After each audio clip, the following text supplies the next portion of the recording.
Okey, Assalamualaikum warahmatullahi taala wabarakatuh. Salam sejahtera. Selamat malam kepada semua. Suara kita, hak kita kembali, tapi suara saya macam dah nak hilang je. Masa nak hilang ni? Itulah, dia pergi ke luar negara bercuti kan. Dia jerit sana jerit sini, tu yang hilang tu kan. Okey. Baik, Syahril dan juga Fazli hari ini kembali untuk suara kita, hak kita. Hari ini hari Isnin. Hari Isnin dan hari ini merupakan hari wilayah persekutuan. Jadi selamat bercutilah kepada anda yang berada di Labuan, Putrajaya dan juga Kuala Lumpur. Tapi Selangor jam sama tadi. Selangor tetap jam sama. Syaril, alalah kita cerita pasal hari wilayah persekutuan Kuala Lumpur. Nak tanya Syaril, banyak-banyak lagu kan, ada cerita lagu pasal Kuala Lumpur kan. Lagu mana yang awak ingat? Aduh, ada kait mengaitkan Kuala Lumpur lah. Lagu Keroncong Kuala Lumpur. Ni Syaril, Kuala Lumpur, senyumanmu di malam ini. Ku melihat suara kita, hak kita bersama Syaril dan Fazli sampai jam 10 malam nanti. Tahu lagu siapa tu? Ada bumbung. Tahu lagu siapa? Eliket. Okey, tahu. Senyumlah Kuala Lumpur.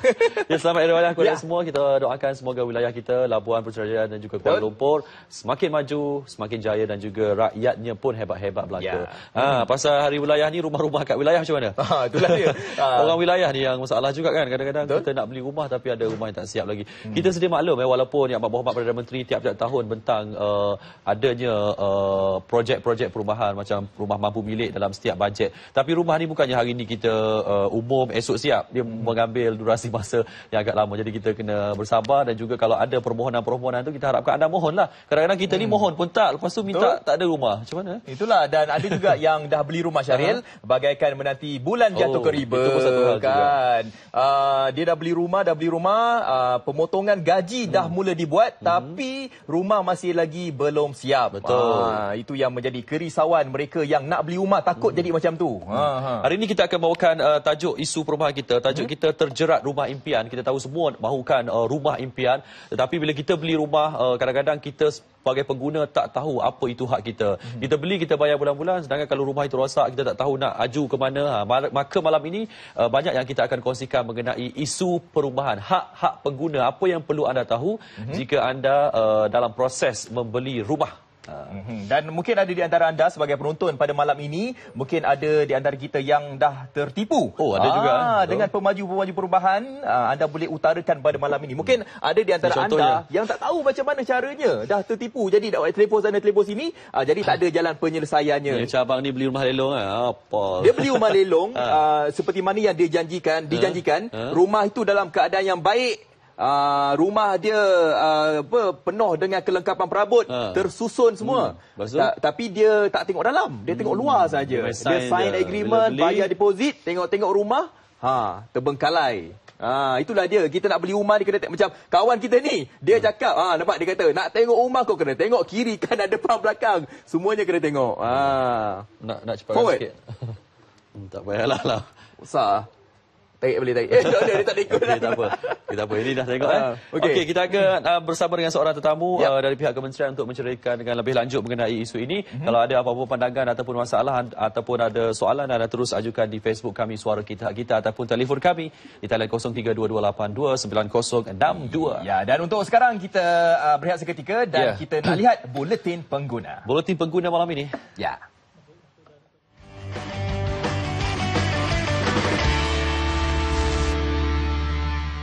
Enjin Campro yang digunakan sejak 2004 pada kereta Proton akan digantikan menjelang tahun 2018. Proton Holdings Berhad memperkenalkan barisan enjin baharu yang menggunakan teknologi suntikan terus bahan api turbo TGDI dan suntikan terus bahan api GDI.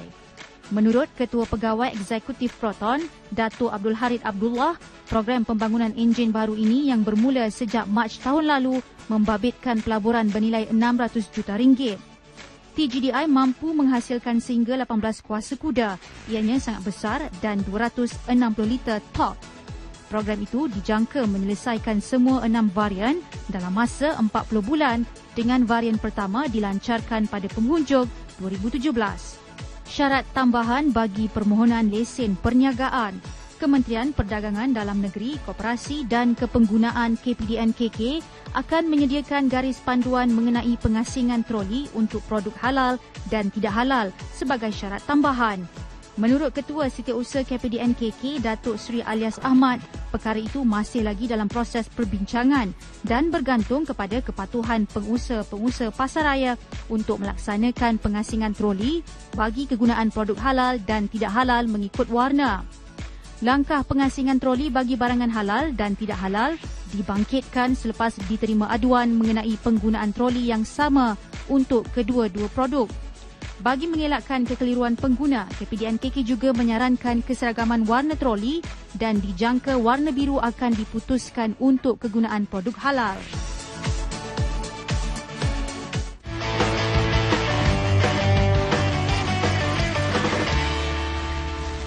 Okey, itu dia kita bercerita pada malam ini berkaitan dengan terjerat rumah impian. Dan okey, saya nak play balik tadi kalau kita tengok tadi tak boleh nak play. Okey, tadi dia nak beli rumah, dia tengok luar saja, dia tak tengok dalam rumah macam mana. Jom kita saksikan bagaimana agaknya keadaan di dalam rumah. Dia confidentnya kononnya nampak tak mata terbeliak.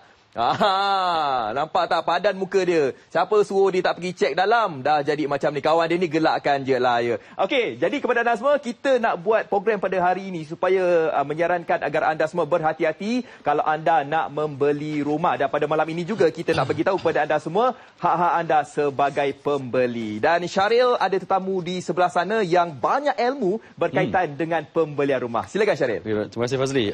Tahniah lakonan yang mantap. Baik, saya nak bersama dengan yang berbahagia Puan Aminah Abdul Rahman sebagai pengarah Jabatan Kerajaan Tempatan di Kementerian Kesejahteraan Bandar Perumahan dan Kerajaan Tempatan. Assalamualaikum Puan. Assalamualaikum. Alhamdulillah, terima kasih Puan. Kali pertama ke suara kita. Ya. Saya harapkan bukan kali terakhir sebab banyak isu-isu perumahan ni. Okey, baik.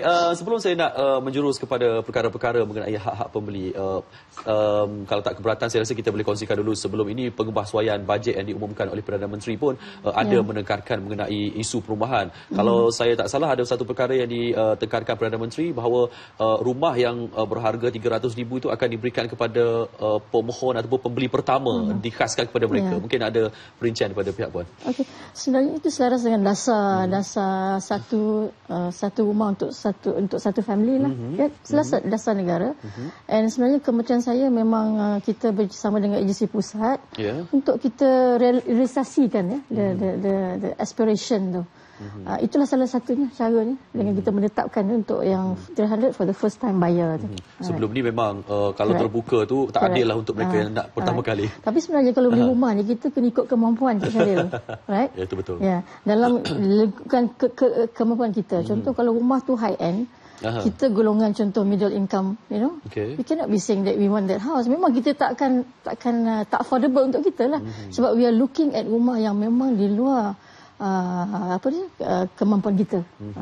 Okey. Right. Baik Puan, kalau kita nak berkongsi mengenai hak-hak pengguna terutamanya isu perumahan, saya rasa sejam ni cukup kalau kita buat garapan satu persatu macam mana mula-mula impian nak beli rumah sampailah bila dah beli rumah apa hak mereka. Kita mulakan dulu. Biasanya kalau orang nak beli rumah ni dia suka pergi ke Expo Hartanah, katanya di situ ada diskaun ataupun ada pemotongan khas lah untuk isu perumahan. Bila mereka ke sana, mereka jadi rambang mata. Kadang-kadang letak booking, duit booking pun mereka dah boleh book satu rumah itu. Apa antara kriteria asas bila mereka ke expo sebegini Puan? Okey, untuk pemajuan perumahan ia dikawal oleh kementerian Kementerian Kesejahteraan Bandar, Perumahan dan Kerajaan Tempatan. Akta yang kita guna pakai ialah Akta 118. Akta Pemaju Perumahan.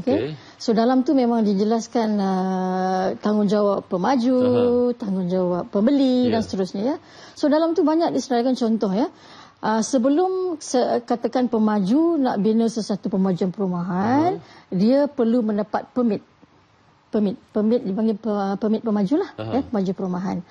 Dan apabila dia nak menghebahkan katakan jualan tu, dia nak publicize, dia kena ada permit jualan pula. Nampak tak?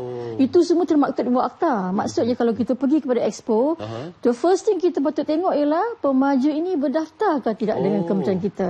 Ada nombor lesen ke tidak? Itu kadang-kadang kita tak cek. Kita kena cek tu. Sebenarnya kalau let's say dia berdaftar dengan kita kawal selia dia, and apabila berlaku satu katakan failure atau kemuskilan atau ketidakpatuhan, ada pihak ketiga yang akan membantu pengguna mengambil tindakan. Contohnya Jabatan Perumahan Negara. Sebab custodian yang menjaga, yang mengurusi akta itu ialah Jabatan Perumahan Negara. So kalau kita lesen pemaju tu, kita akan ambil tindakan kalau ada aduan, nampak tak? Kalau kita berurusan dengan pemaju tak berlesen, susahlah kita nak ambil tindakan. Susah untuk Jabatan Perumahan Negara mengambil tindakan. So satu, mesti ada contoh pendaftaran, misalnya ada lesen pemaju. Apa nombor dia? Okey. Tarikh sah lesen tadi setahun, biasanya setahun dia akan continue renew. So maksud bila kita nak beli tu, kita kena pastikan sah lesen tu. Lagi satu, kalau let's say di advertising rumah tu, macam mana rupa bentuk rumah tu, apa harga yang minimum, apa harga yang maksimum, nampak tak? Itu semua kena ada. Dan baru kita, kalau kita nak beli, nak buat deposit ke nak bayar, kita rasa selesa. Sebab kita ini, walaupun kita berurusan dengan pemaju, tetapi ada pihak ketiga yang akan memastikan kita bukan dipertanggungjawabkan. Ada someone is looking over on our welfare. Itu yang penting. Tapi ialah kalau kita berurusan dengan pemaju yang tak berdaftar, maksudnya pihak kementerian tak boleh buat apalah. Dia sebenarnya dalam akta kita mengatakan setiap pemajuan yang dilaksanakan oleh pemaju kena ada dilesenkan. Itu so wajib maksud itu wajib. Itu maknanya that provision telah cover lah. Kalau kita tak buat pemajuan tanpa lesen, kita akan ambil tindakan lah. Tindakan biasa. Satu lagi Puan, mungkin kalau kita tengok di pameran hartanah ni, ada setengah-setengah rumah yang dijual yang tak lagi pembinaan. Itu ada setengah tu yang dah separuh siap. Correct. Biasanya kita untuk pembeli ni macam mana? Kalau yang dah tak mula langsung ni, boleh ke kita? Betul. Dalam undang-undang kita kata dia ada dua konsep. Kita panggil bina kemudian jual. Maknanya dia bina, dia siap, dah siap rumah tu baru dijual. Ataupun kita kata jual kemudian bina. Nampak tak? Itu boleh. So yang berlaku sekarang ni, yang banyak berlaku ialah jual kemudian bina. Right, that is the current lah yang kita panggil conventional method ya. Yang baru kementerian perkenalkan ialah bina kemudian jual. Now dalam katakan jual kemudian bina, memang betul lah. Maknanya bila kita sign agreement, sebenarnya rumah tak siap lagi. Kan rumah tak siap. Kita bayar ikut progress payment, ikut dia punya kesiapan kerja tu. Bila kita dah habis bayar, biasanya dah habis bayar, rumah biasanya dia akan perjanjian. Kalau rumah yang landed ni, rumah yang kita sebuah tu, kalau ikut perjanjian dalam kita punya akta tu, mesti siap dalam tempoh 24 bulan. Kalau tak siap dalam tempoh 24 bulan, dia akan bayar denda. Kita akan dapat dibayar pampasan maksudnya. Wang ganti rugi. Kalau rumah yang high rise tu, mesti siap dalam tempoh 36 bulan. Kalau lewat, juga dikenakan pampasan. Yang itu kita kena tahu hak kita. Sebab banyak berlaku, saya tengok contohlah, kita dapat aduan di pihak kementerian. Bila kata rumah sepatutnya telah di hand over, diberi kepada kita, dah melebihi tempoh, sepatutnya dia kena bayar kepada kita, tapi kita tak dapat pun pampasan tu. Nampak tak? And kita, sebab kita tak tahu hak kita pun tak bertanya. Tak bertanya. And kita bukan kata semua pemaju. Some pemaju tu, bila kita tak bertanya, dia menganggap kita tak tahu, therefore there is gone case. Nampak tak? So kita kena tahu hak kita. Nak tahu hak ni sebenarnya bukan susah, Cik Sharif Fazli, bukan susah. You can come to our ministry. Call kita, tanya. Nak pergi ke kementerian tu susah. Call. Kita ada email kan. You can call. Katakan saya nak beli rumah. Contohnya saya nak tengok kesahihan. Is this a developer ni sah ke tak sah? Dilesenkan ke tak dilesenkan? Contoh, itu soalan yang mudah lah, right? Contoh saya tengok dia telah ada publicity tentang rumah. Ada lesen ke tidak advertising permit tu dikeluarkan? Benda-benda dia simple things yang kita patut tengoklah. Pada saya lah. Sepatutnya macam tu lah sebelum beli rumah. Bila dah sign dia susah sikit kan? Bila dah sign, dia akan cakap, biasanya kita ada juga court presiden, bila dia dah sign, court akan cakap, yes, memang dia salah, tapi telah ditandatangani, telah dipersetujui oleh dua pihak. Nampak tak? Dua pihak. Itu isunya. Dah settle tadi rumah yang tak siap lagi dengan rumah yang separa siap. Lepas tu kalau kita nak letak wang tempahan booking, itu biasanya dikatakan kalau kita buat pinjaman tak lulus, booking tu akan dipulang semula. No. Dia sebenarnya kita panggil deposit lah. Deposit ni biasanya, tengoklah macam mana agreement. Biasanya deposit tu is a percentage of the cost of the house. Nampak tak? And kadang-kadang dipulangkan kerana tengok agreement macam mana. Oh, tengok agreement juga. Oh, bergantung jugalah. Ada setengah boleh dipulangkan, ada setengah pun kalau kita bersetuju tak dipulangkan. Biasanya booking fee kan saya rasa hangus. Hangus biasa? Biasa. Saya pernah ada satu kes booking fee. Ada macam promotion lah. Beli kad dia, dapat kemudahan, dapat pemberitahuan, nak beli rumah dan seterusnya. Tapi sebenarnya it's a fake company. Oh. So booking fee dia hangus. Sebab saya memang selalu pergi ke Perkhidmatan Tanah. Biasa booking fee ni mereka akan jamin, dia kata bayar dulu RM5,000, lepas tu kita cuba hantar pinjaman, kalau tak lulus kita bagi balik RM5,000. Mereka boleh janji macam tu. Tapi bila kita dah sign tu kadang-kadang kita tak tahu apa yang kita sign kan. Okey. Baik. Fazli, kita jengah di Facebook. Okey, di Facebook kita nak jengah kejap lah. Banyak soalan-soalan ni. Tak ada soalan, tapi ini pandangan daripada Syarizah Abdul Latif. Ini kaitannya apabila beliau membeli rumah second hand, rumah kedua. Okey, dia kata masalahnya first tak dapat loan, deposit hangus. Yang kedua beli rumah dapat sampah, owner lama tak nak keluar, rumah ada masalah paranormal, kena ada modal repair. Okey, jadi puan, kalau berdasarkan promo itu tadi, si pembeli itu dia dah sign agreement, tapi bila dia dah pergi ke dalam rumah, dia tengok dalam rumah tu terbengkalai, tidak seperti mana yang dijanjikan. Jadi apa hak dia sebagai pembeli rumah tu? Okey, dia kalau beli atas second buyer is between kita dengan first buyer, nampak tak? Dia tidak dikawal oleh akta kita. Betul. See, it's a between two parties. Yes. Kalau ada katakan berlaku begini, it's a civil action. Ambil tindakan lah sebab ada perjanjian, right? Itu yang kita kata kalau let's say rumah kedua ni kita tak dikawal sebab rumah kita rumah yang rumah baru. So kita ada progress payment, right? Kalau rumah kedua tak ada progress payment. Kan rumah dah siap.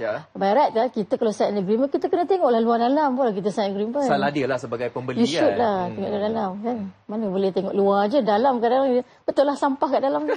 Sebab dia kata dia dah beli rumah pertama, kedua tak ada masalah. Jadi dia berdasarkan berteori macam tu, dia ingat rumah ketiga pun benda yang samalah. You should check. That is agreement between two parties.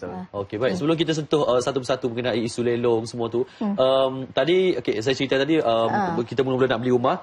Lepas tu masa nak sign SMP ni pula puan. Dilema SMP ni kadang-kadang saya kalau tak puan tanya memang saya tak pernah baca pun SMP sebab dia punya tebalnya. Lepas tu bank pula saya hujung je kan, saya semua muka surat. Kita pun saya tak baca pun. Apa yang perlu kita tahu mengenai SMP ni? Perlu baca SMP. Allahu akbar. Itu yang sepatutnya. Perlu baca. Kalau tak faham, call ministry. Call kementerian. Saya nak beli rumah, saya tak faham Section 25. Apa maksudnya? Contoh tapi kenapa lawyer tu tak terangkan satu-persatu kat kita? Okey, lawyer ni kan dia macam ni Dia ni selalunya is the paymaster is the developer, betul? Right? Okey. Tapi bukan semua lawyer begitu. Ada yang jujur. Maknanya sebelum you sign, you should baca apa hak kita kan. And kebanyakannya pada yang kita dapatilah, time is an essence. Nak cepat kan? So kita datang, tebal tu, dia kata you sign je. Kita pun sign je tanpa membaca. Tapi sebenarnya dalam konteks SNP ni sebenarnya bukan semua kita boleh baca tau. Ada benda-benda yang salient je baca. Contoh, bila tarikh dia akan deliver pada kita. Berapa dia punya pampasan yang akan bayar kalau dia lewat. Penting. Alright. And then apa lagi? Vacant possession. Bagaimana dia menyerahkan pemilikan kosong vacant possession kita.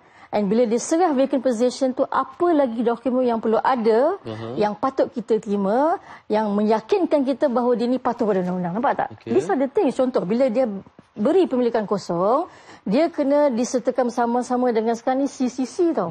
Certificate of Completion and Compliance mengatakan rumah ini telah siap dan boleh diduduki. Nampak tak?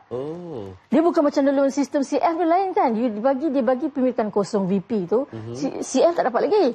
Tapi kita dah pindah undang-undang 2007. Bila dapat VP, make sure kita juga dapat CCC bersama-sama. See, nampak tak? VP maknanya you boleh duduk rumah, kita bagi kunci dan juga CCC.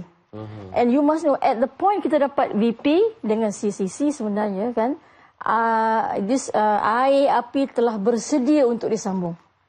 Belum ada lagi. Bersedia saja untuk disambung. And kan kita kena bayar quit rent. Bila bagi VP kan dia kata kena bayar banyak ni kan. Bila kita dah bayar, dia akan deal dengan provider, berlakulah penyambungan air dan elektrik dan communication. Nampak tak? So itu kita kena tahu sebab contoh ya. Ada banyak kes contoh aduan datang kepada kementerian. Saya dah duduk saya dah dapat VP, dapat kunci, tapi bila saya masuk rumah air tak ada. Nampak tak? Sebenarnya pada peringkat itu kalau you tak jelaskan bayaran tu memang kita tak dapat. bekalan ya. Bekalan tu. So itu kita kata kita tengok kena baca the salient points. There are salient points lah. Bukan semua. Some tu very technical, tapi kita sebagai hak-hak kita kena baca yang tu yang penting tu. Ada mungkin perkara-perkara yang mengelirukan dalam SMP. Contohnya ialah yang disuruh kita tanda tangan tapi akhirnya ia merugikan kita juga. Tak, biasanya SMP ni undang-undang ya. SMP memang dah template macam template. Tapi di dalam dia sebut juga kalau sekiranya pemaju nak buat pindaan kepada SMP, mestilah mendapat kelulusan pengawal perumahan. Pengawal perumahan ialah KSU lah, kementerian saya lah. Pemaju tak boleh nak pindah sesuka hati. Tak boleh sesuka hati kan. Tapi ada juga yang pindah sesuka hati. Ada juga. Itu dah nak tanya, ada kes-kes terpencil. So now in order to know whether dia pindah tak pindah, so kita sebagai pengguna kena tengoklah yang mana yang SMP yang sahih kita kata. Kita yang sahih dengan tak sahih pun tak tahu. Tapi dia mudah ni, dia semua checklist. Dia panggil jadual 1, jadual 2, jadual 3 tau. Ya. Satu lagi contoh ya. Dalam undang-undang kata apabila kita sign SMP mesti dijelaskan ya plan bangunan diluluskan oleh siapa. And then kebenaran merancang diluluskan oleh siapa. Dia tak boleh lagi artist impression tau. Maknanya kita tak beli rumah ini ialah pandangan artis mata-mata, tidak. Ia mestilah bersandarkan kepada plan yang diluluskan. Bisa nombor. Dulu ya, kita beli rumah based on artist impression. Cantik kan? Bila tengok rumah tak cantik, right? But now no more. Dia buat 3D tu macam cantik kan? Bila tengok semenjak 2007, kerajaan kita telah perkukuhkan, kita perketatkan. SMP tu mesti disertakan dengan plan bangunan yang diluluskan. Nampak tak? Kebenaran merancang yang diluluskan. Bukan lagi artist impression. So by right, if you let's say kata-kata kebenaran merancang, dah tahu rumah you kat sini, sebelah rumah kita apa? Kan? Sewage treatment plan ke apa ke kan? Kita kena tahulah. Right? And biasanya kalau dah layout tu, kalau rumah kita contoh yang kita minat tu bersebelahan dengan sewage treatment plan, pembentong katakan, you don't want our house to be in it. So you have a choice. Kita boleh pilih sebenarnya. Kan? Itu gunanya kita kata mesti disertakan dengan KM yang diluluskan. Plan bangunan yang diluluskan. Itu maksudnya. Okey, baik. Settle SMP. Kita harapkan anda jelas. Kalau selepas SMP ini diluluskan, kita dah dapat kunci rumah. Yang jadi kes pula yang kita tahu biasanya dalam masa 2 tahun tu kalau rumah baru, kalau ada apa-apa kerosakan tu kita boleh buat tuntutan balik dengan pemaju. Itu yang sebenar. Itu dinamakan dia panggil defects liability period, tempoh tanggungan kecacatan. Juga kita telah pindah undang-undang in 2007 daripada 18 bulan kepada 24 bulan. Meaning dari tarikh kita dapat kunci tadi, DP tadi kan, kita kiralah 2 tahun. So itulah tempoh tanggungan kecacatan. So apa yang ruang lingkup tadi tu, maknanya kerja-kerja yang tak defektif dia panggil. Buat mesyik tak cantik. Katakan you punya tu jatuh, katakan buat mesti tak elok lah. So that is covered. Apa kerja-kerja yang contoh berlaku pengecutan, pengecilan juga dirangkumi dalam konteks DLP tadi. Kerja-kerja yang tak mematuhi spesifikasi. Sebab kita dalam konteks Malaysia ni, pembinaan kita ni dikawal oleh spesifikasi tau. Kita ada building code, minimum requirements. Your construction must fulfill the building code, minimum requirements. Right? Kalau katakan tak fulfill, berlaku katakan ada, kita boleh nampak kalau tak ada kualiti ni kan, kita boleh buat aduan secara bertulis kepada pemaju. Kita dengan pemaju terus, tak perlu melalui kementerian. Tak payah. Sebab kita sign agreement kan, SMP tu dengan pemaju kan, kepada pemaju. Bertulis. Jangan pakai call, phone tak ada. Maknanya no verbal, kena bertulis. Kalau kita verbal pun disusuli dengan bertulis. So bila kita katakan ada, let's say kita masuk rumah, sekali pembeli dah pandai tau, dia ada list, dia boleh ini tak suka, tak betul-betul, dia boleh submit that aduan kepada pemaju. And bila dia submit aduan pemaju, dalam tempoh 30 hari pemaju kena repair. Dalam tempoh 30 hari? Yes, nampak tak? Dia disebut dalam undang-undang tu. So kalau katakan dalam tempoh 30 hari pemaju tak repair, pemunya sekarang pembeli ada hak untuk repair sendiri. Now, to repair ni maknanya dia boleh lantik kontraktor dia, dia boleh datang dengan costing. So maknanya dia lantik kontraktor, ini costing dia, pergi balik pada pemaju. Contoh ya, saya telah buat aduan 30 hari yang lepas, tak ada respon, sekarang ni saya nak gunakan hak saya untuk repair sendiri. Right? So apabila itu berlaku, undang-undang kata kita kena bagi pemaju 14 hari lagi. Nampak tak? Bila kita dah ada intention, maknanya dia gagal laksanakan tanggungjawab dia, kita ada intention untuk repair, dan kita ada costing, kita undang-undang kata bagi 14 hari lagi pada pemaju. Alright? Sekiranya gagal, memang kita boleh buat. And duit tu kita ambil daripada wang tahanan tadi tu. Nampak tak? Yang kita letak pada pemaju. Sebenarnya kita letak pada je 5% ya. 5% daripada harga the rumah. cost of the house, you know. For this type of work. Nampak tak? And dalam undang-undang kata, kalau let's say dalam tempoh first 8 bulan, tak ada claim, pemaju boleh, duit tu boleh di-release, dilepaskan kepada pemaju. Ya. Banyaklah. Banyak ke arah tu lah kita semua. kena tahu hak kita lah kita kan. Kita tahu hak kita. Okey, baik. Banyak lagi saya nak tanya pasal tuntutan tu, tapi kita nak beri Puan berehat sekejap. Okey, Fazli, kita ada satu segmen. Okey, kita ada satu segmen pada malam ini. Hashtag pengguna, kita nak bercerita berkenaan dengan penipuan atas talian. Kita saksikan.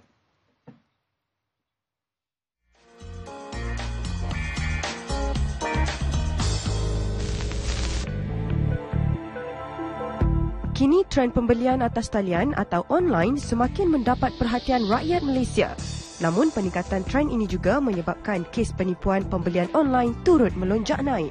Beli barang melalui online ni memang senang lah, tapi memang banyak risiko juga sebab kadang-kadang barang yang kita beli tu tak sama dengan apa yang tertera di laman web. Dan kadang barang yang dibeli tu langsung tak dihantar. Macam pengguna tunggulah untuk, selalunya penjual kata okey dalam masa 2 minggu boleh hantar. Tapi tunggu-tunggu sebulan pun tak hantar. Lepas tu bila dah hantar tu barang pun barang yang diterima tu tidak dalam keadaan yang baik. Dan juga sometimes rosak dan juga produk tersebut tu berkualiti rendah lah. Dan masalahnya lagi satu untuk pulangkan balik barang tersebut. Sebab kadang-kadang merchant tu susah kita nak contact dia orang lah. So itu adalah jenis-jenis aduan yang kami terima kat sini. Perkara ini terjadi disebabkan ramai peniaga atas talian tidak mendaftar perniagaan mereka secara sah dengan Suruhanjaya Syarikat Malaysia SSM sehingga menyebabkan pelanggan atau pengguna mudah ditipu dengan taktik perniagaan mereka. Banyak pengadu yang masih tertipu dengan merchant. Tapi kalau penjual tu individu, bukan syarikat, dan kemungkinan risk untuk scam tu memang very high. Dan keduanya kalau misalnya kata ia adalah sebuah syarikat, saya takkan sebutlah nama syarikat tu, misalnya kata syarikat ABC, tetapi penjual tu suruh bank in dalam dia punya personal punya account. So risiko yang mungkin dia akan tipu tu terlebih lah. Lepas tu misalnya kata maklumat mengenai barang tersebut tidak lengkap, tak ada gambar rajah dan tiada terma dan syarat tertera dalam website, dan juga mungkin barang tu yang dijual tu terlalu murah. So pengguna perlulah cek dululah harga barang tersebut dalam market sebelum belilah. Kalau terlalu murah dan dia menggesa kita untuk beli juga, tu macam create suspicious lah. Saya tidak pernah satu kali pun. Pada pendapat saya, online purchasing ini tidak begitu baik. Pasal sekarang ni dunia ni kecil sangat. Kenapa pergi online pula? Kedai-kedai pun dekat sangat. Kita senang beli dekat kedai.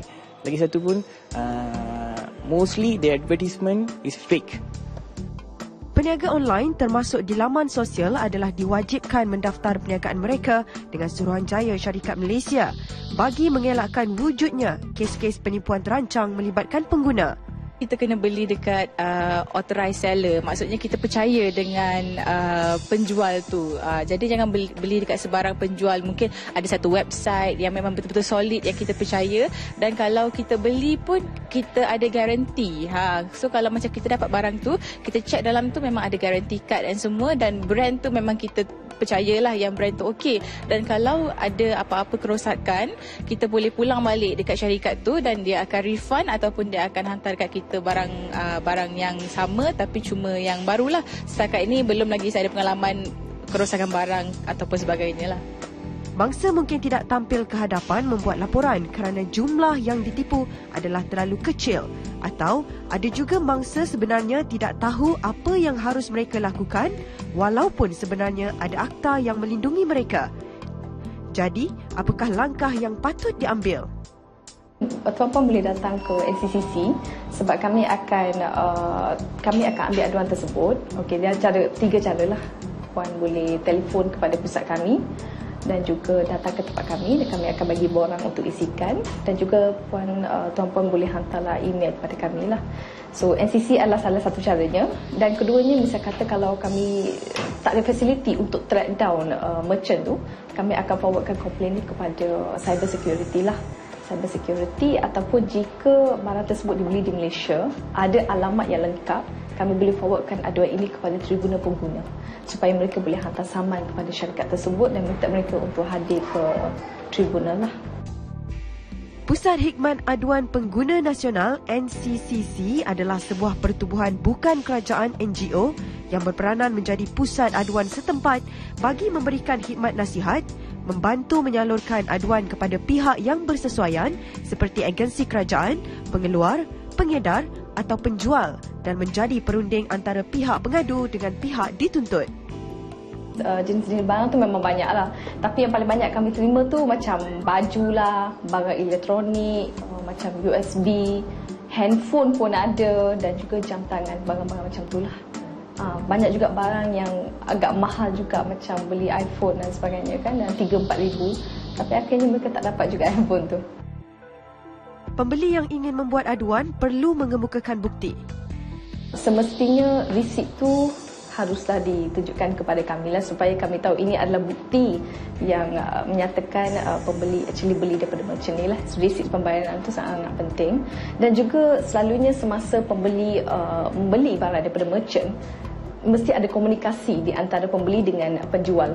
Misal katanya melalui email ke ataupun WhatsApp. Lebih baik kalau pembeli boleh simpan komunikasi yang berlaku antara penjual dengan pembeli supaya kamu boleh lepas ditunjukkanlah sebagai bukti.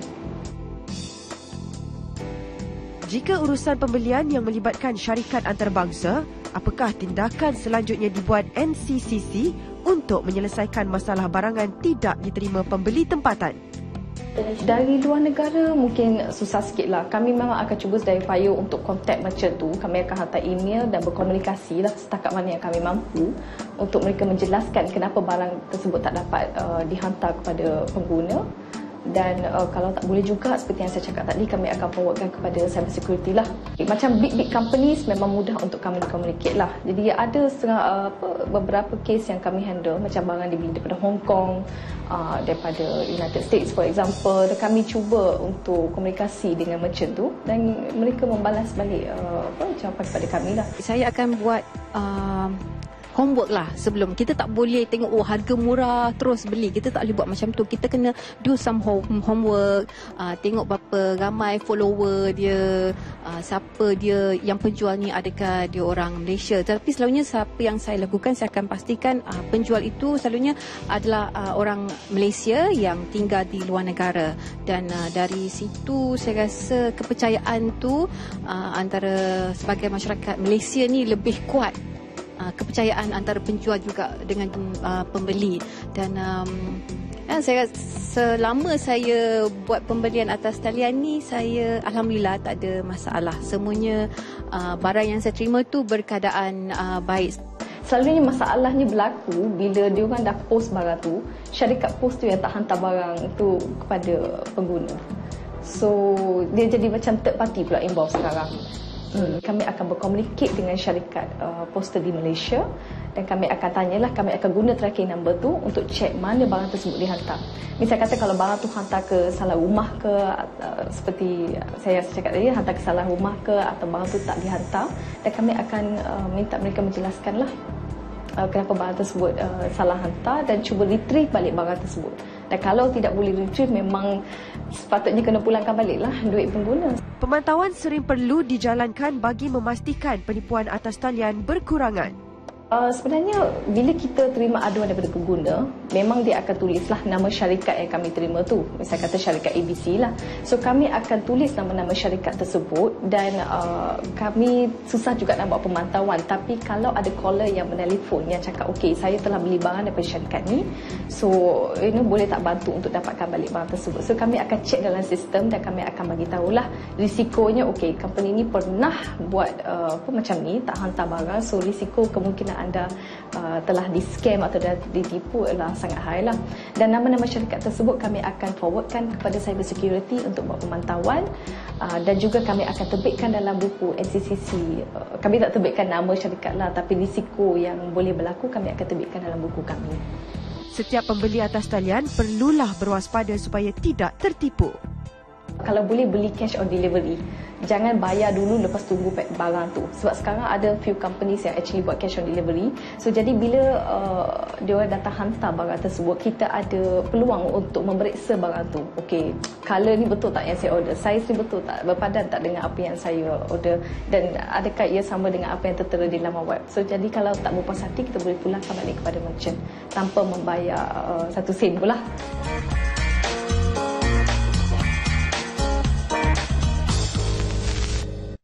Okey, itu dia Syabana Nasir Ahmad, wakil daripada NCCC. Syabana ni kalau anda tahu, dia ni Mek Kelantan ni, dia boleh cakap Kelantan ni. Okey, dan jadi anda semua jangan tertipu sekiranya anda ingin membeli secara online ataupun atas talian. Macam saya sendiri pun, saya memang suka juga beli online, tetapi saya lebih prefer COD daripada nak post-post tu. Sebab apa? Kalau kita dapat barang, baru kita boleh bagi duit, rasanya lebih selamat. Okey, saya nak bacakan antara komen-komen di Facebook, dan rata-rata di antara mereka ni penuh ilmu di dada bercerita pasal perumahan ni. Seperti Zlan Mela, dia kata alhamdulillah di tempat atau daerah saya belum terjadi lagi kes sebegini. Perjanjian selesai dan rumah siap seperti yang dijadualkan. Untuk keadilan dan juga kepuasan semua pihak, lebih baik jika rumah sudah siap dibina dan pembeli boleh melihat terlebih dahulu rumah yang mahu dia beli. Tidak boleh timbul kes rumah yang telah dibeli terbekalai dan pembeli yang menjadi mangsa. Dan dekat sini ada juga soalan daripada Encik Arul. Dia kata, bila perjanjian telah pun dibuat, menunggu rumah siap tapi pihak terlibat macam sengaja-gaja melewatkan pembinaan. Dan adakah kita boleh membuat tuntutan atas kelewatan ini? Dan bolehkah kita membatalkan perjanjian apabila kelewatan lebih daripada 2 tahun? Dan kadang-kadang kita malas membaca perjanjian yang berpuluh seksyen macam Syaril buat sebelum ini. Okey, silakan. Yep. Boleh jawab. Dia Boleh membatalkan. Okey ya. Kan saya kata tadi, kalau rumah landed property, within 24 months, the pemaju must deliver the house. Alright? So, kalau let's say dia lambat deliver, itu yang kita dapat ganti rugi tadi tu. Ya? Dia panggil liquidated damage. Kita dapat ganti rugi. Bagi high rise, 36 months. Alright? So, macam ni, katakan kalau let's say tak habis lagi tempoh tu, kita tak boleh tuntut. Maknanya rumah tu memang tak siap lagi, belum siap lagi. Kalau perjanjian kan 24 bulan. So, you must wait until lah. Dah after 24 months, yes, you can get the pampasan sebenarnya. Dia kena bayar pampasan tu. Tapi sampai kita boleh batalkan perjanjian kalau kita... Perjanjian boleh batal, tapi kita rugilah yang tu. Kita pula rugi kan? That's why kerajaan telah memperkenalkan, kita katakan yang tadi BKJ. Bina kemudian jual. Bina kemudian kita yang konsep yang kerajaan kenalkan ialah 1090. Maksudnya, kita bayar 10% down, betul. tak payah bayar dah. Bayar 10% down dulu. Dengan kita 10% down tu, rumah tu dibina. Construction berjalan. Bila dah siap, kita boleh tengok rumah tu. Kalau kita setuju, kita bayar the balance 90%. Nampak tak? Tapi itu konsep baru, Cik Syaril dan Fadli. Konsep baru, saya tengok takers tak ramai. Tak ramai developer yang berani nak lakukan itu lagi. Tapi sebenarnya kerajaan telah memperkenalkan konsep tu. Kita pun suka konsep tu sebenarnya. And then sebenarnya kementerian saya tengok Jabatan Perumahan Negara sedang bertungkus lumus lah nak memastikan itu berjalan lancar lah. Konsep baru tu. Bina, kemudian jual, 1090 dia punya. Okey. Yang jenis jual kemudian bina itu dah lambat lah. Itu memang berlaku sekarang lah. Tapi sebenarnya kalau let's say pengguna ni baca hak dia, faham hak dia, and kalau nampak benda tak patuh, you have a query, you can always call the ministry sebenarnya. Boleh sebenarnya. Boleh. Kita ada bahagian penguatkuasaan di kementerian. Kita boleh semak contohnya, pemaju ni berdaftar ke tidak? Sah ke tidak? Blacklist ke tidak kan? Kita ada senarai-senarai itu di kementerian saya lah. You can check sebenarnya. Ada ke yang telefon Puan? Ada. Tak, sebab kalau kita kesedaran ni tak ramai sebenarnya yang ada yang telefon. Tapi ada lah. Ya, ada telefon. Okey, baik. Ada yang telefon kita sekarang ke? Okey, kita ada panggil Puan. Okey.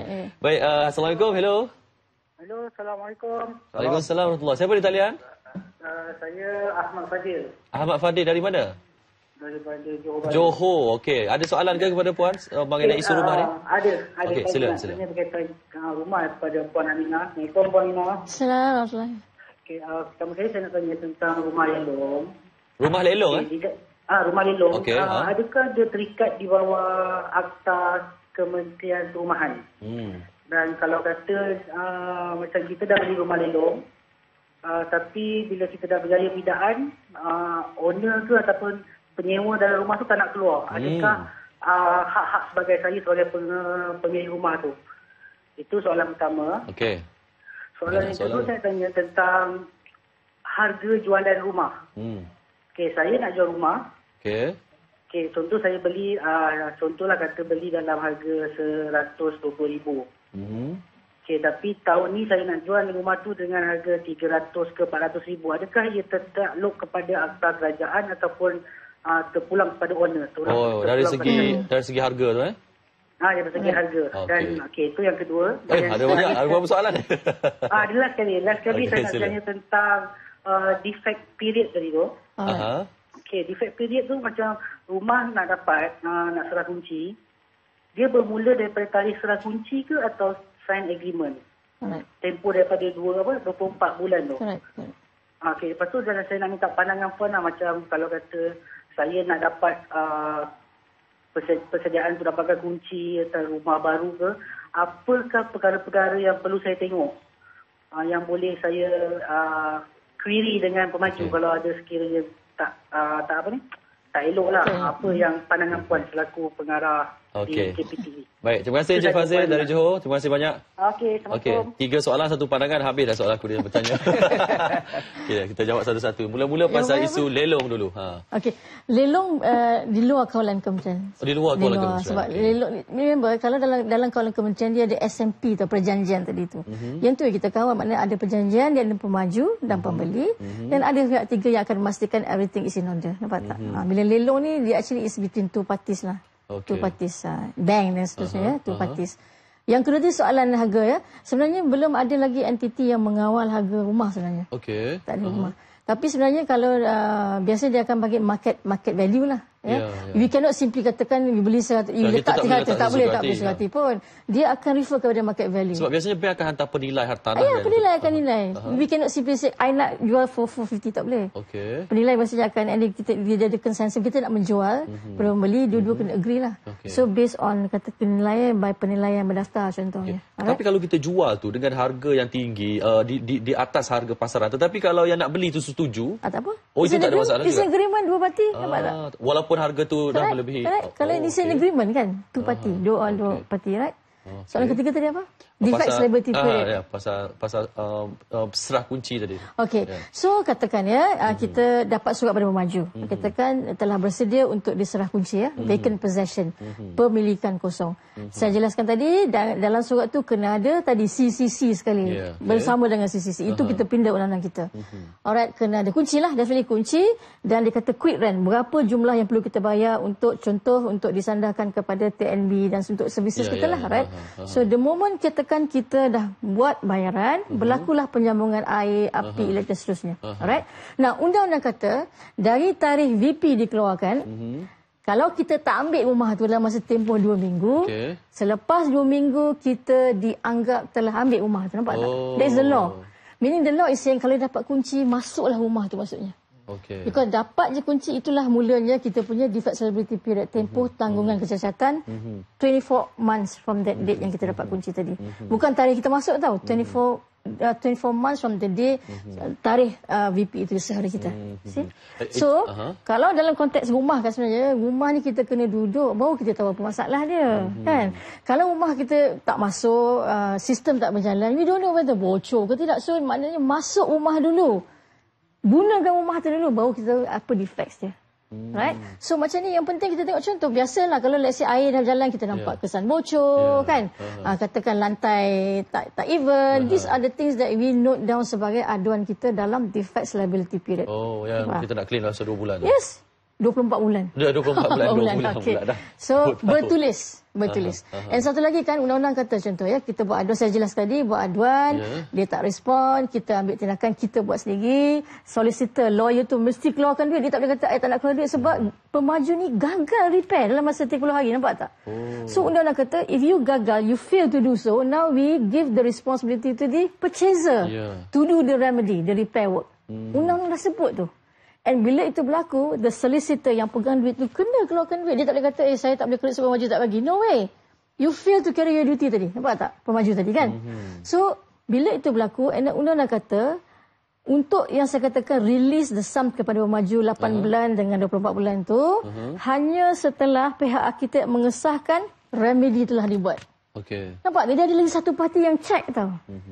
Maksudnya kalau kita buat aduan, make sure aduan kita dia treat the source of the problem. Dia bukan saja kata ada bocor cek tidak tau.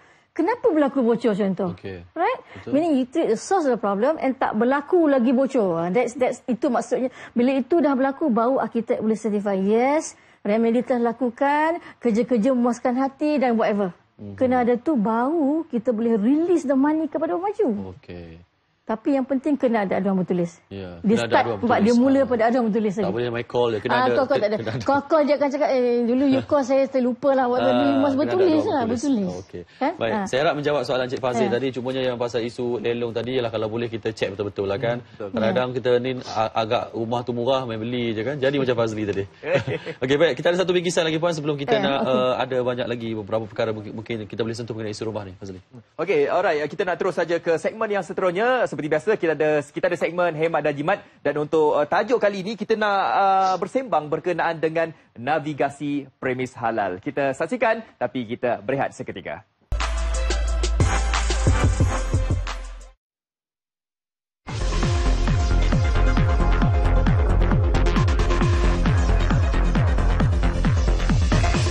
Jom kita pergi makan. Tapi aku tak tahulah nak makan kat mana. Itu dialog yang sering kita dengar bila kita nak pergi makan. Kadang-kadang sampai berjam lah kita fikir tempat makan mana yang sesuai dan yang pastinya halal. Tapi anda jangan risau. Minggu ni saya ada cara terbaik untuk menyelesaikan segala masalah tu. Hai semua, saya Farhan Lokman, pengarah pengurusan Halal Zoom. Okey, itulah dia. Farhan ni dia merupakan pengarah urusan ke pengarah pemasaran? Pengurusan dan pemasaran. Pengurusan dan juga pemasaran Halal Zoom. Halal Zoom ni sebenarnya untuk anda yang tercari-cari aplikasi untuk anda pergi ke kedai-kedai makan dengan kata orang tu yang senang lah. Tak perlu kita pening kepala sebenarnya. Okay. Saya tak nak cakap banyak lagi sebab apa bukan saya yang cipta aplikasi Halal Zoom ni. Okey, lebih baik Farhan yang ceritakan sikit. Okey, boleh bagi tahu apakah sebenarnya aplikasi Halal Zoom ni? Okey, Halal Zoom ni sebuah aplikasi yang macam saya cakap menyenangkan menyenangkan hidup ramai rakyat Malaysia ya. Selalu kita tanya diri kita, kat mana kita nak makan? Kadang-kadang banyak kali kita makan tempat yang sama, padahal tempat lain banyak lagi. Tapi kita ragu-ragu dengan status halal mereka. Okey, Halal Zoom dah menyenangkan rakyat Malaysia tentang hal itu, dan kita telah mencipta suatu app Halal Zoom. Dan rakyat Malaysia boleh rate tentang kebersihan, kualiti makanan dan atmosfer. Ya, okey. Itu dia sedikitlah berkaitan dengan Halal Zoom ni. Okey, kalau kita nak mencipta sesuatu aplikasi tu, of course kita ada try and error kan. Okey, jadi nak tahu juga berapa lama agaknya masa yang diperlukan untuk kita buat aplikasi Halal Zoom ni. Okey, untuk Halal Zoom ni kita try and error kita dah buat banyak percubaan, lebih kurang setahun setengah. Macam itulah. Tapi lepas dah banyak percubaan dan banyak trial semua, finally Halal Zoom is here. Okey, right. Dan kalau kita tengok Halal Zoom ni aplikasi, of course kita kena muat turun dekat telefon kan. Betul. Okey, jadi boleh beritahu bagaimana caranya untuk kita muat turun tu? Okey, senang saja. Search di Play Store untuk orang yang ada Android Untuk orang yang ada Android, search saja di Play Store, search Halal Zoom dan ada di situ. Okey.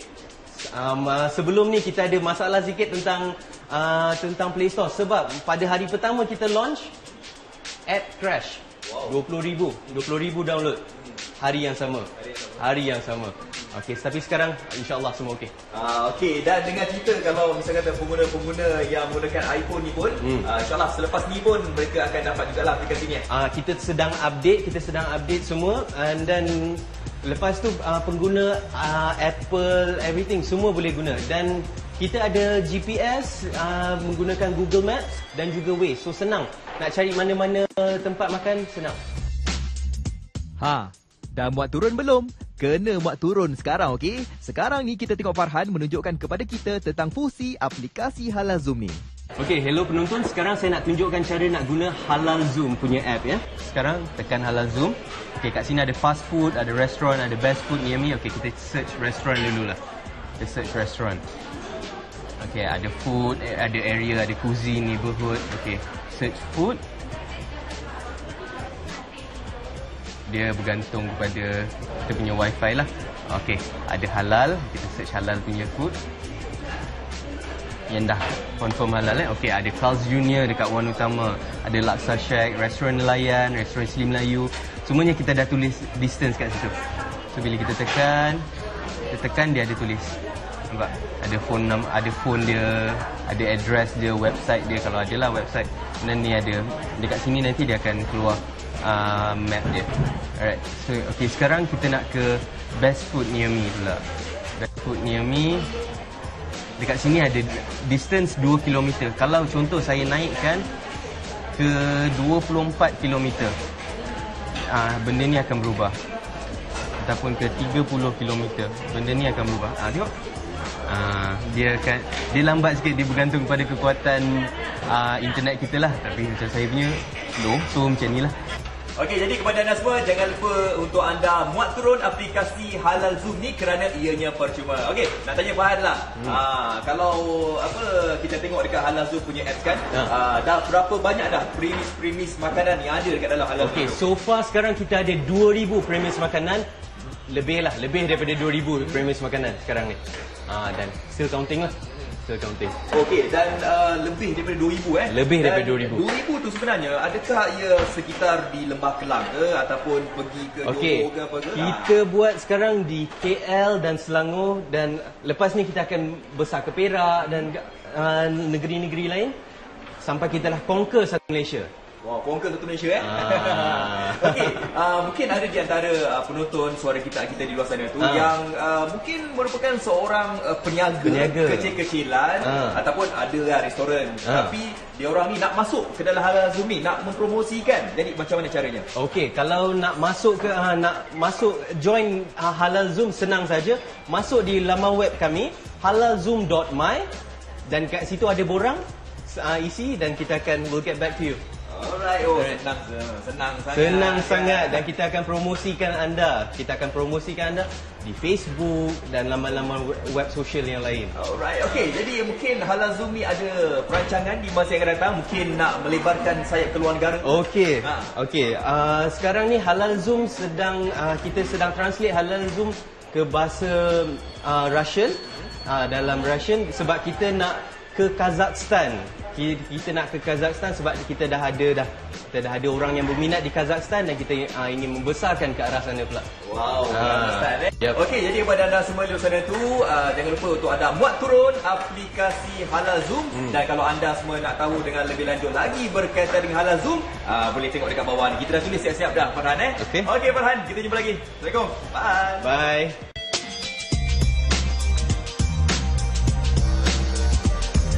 Aplikasi Halal Zoom ni tak baiklah. Sejak adanya aplikasi ni, senang sikit lah untuk kita search tempat kan. Itu dah tempat makan. Okey, tentang aplikasi Halal Zoom ni amat berkesan dan sangat mudah lah bagi pengguna nak search mana tempat yang kita nak tuju. Okey, senang kita nak cari makanan yang halal. Okey, daripada segi jarak tempat pun kita boleh view juga. Okey. Ada detail semua dekat dalam tu juga ada disenaraikan nama kedai, nombor telefon yang boleh kita hubungi lah.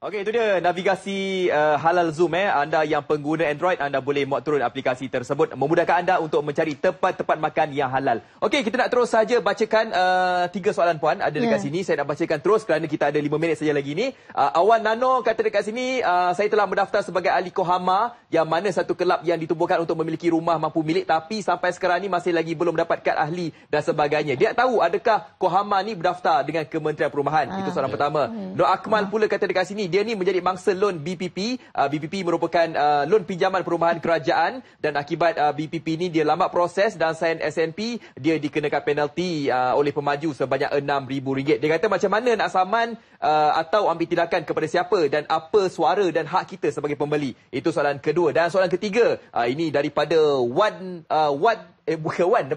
Watkah Keng namanya. Dia kata pemaju tak indahkan aduan tentang defek yang dialami pembeli. Boleh tahu tak macam mana nak take action again developer? Saya rasa ini Puan dah terangkan tadi. Mungkin dia tak tengok awal tadi. Okey, mungkin Puan yang pertama tadi Kohama.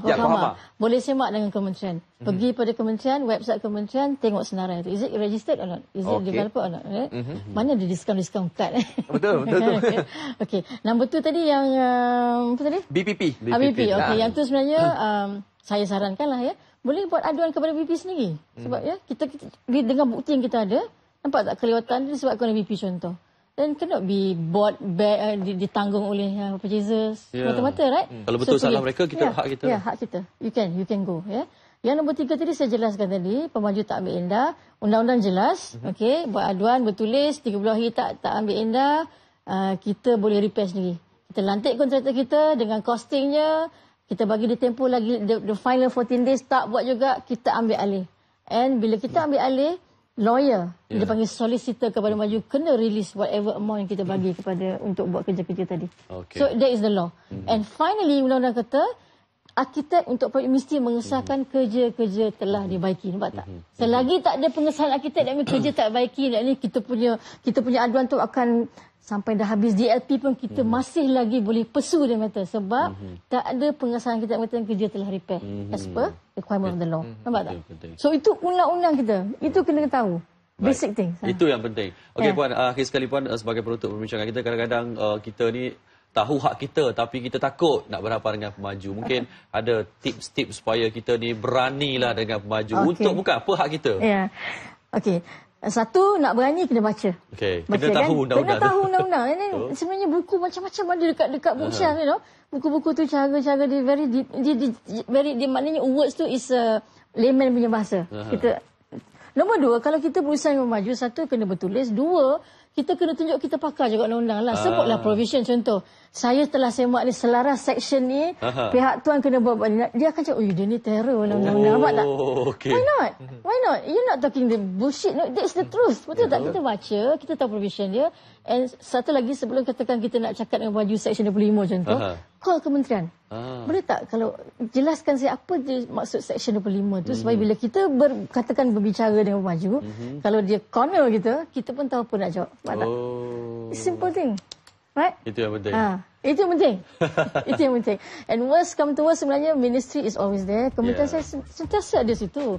Jabatan Perumahan ada, Jabatan Kerajaan Tempatan ada. Kalau berkaitan dengan CCC, mungkin telefon Jabatan dan Tempatan dan seterusnya. So saya sarankan kita kena tahu hak kita sebenarnya. Itu yang penting, kita kena tahu hak kita. Terima kasih banyak-banyak Puan Aminah Abdul Rahman, Pengarah Jabatan Kerajaan Tempatan, Kementerian Kesejahteraan dan Perubahan Kerajaan Tempatan, kerana sudi bersama kita. Kita harapkan anda semua yang nak beli rumah ataupun dalam proses sedang mencari rumah, anda tahu hak anda dan juga dapatkan rumah yang paling tepat untuk anda. InsyaAllah Fazli. InsyaAllah. Okey, dan anda semua dah pun mendapat informasi berkaitan dengan perumahan pada hari ini. Dan insyaAllah anda kena bersama dengan kami juga minggu depan dengan tajuk yang pastinya lebih menarik untuk anda. Ya, minggu depan Fazli akan bergabung dengan Muaz insyaAllah. Tak ada dah, pergi mana? Ada lah kerja sikit. Balik Cina, cuti. Cuti lah. Okey, dan mewakili penerbit kami, Zamzuri Zawawi, saya Fazli Fuad. Saya Syarif Surabuddin. Assalamualaikum. Salam, bye.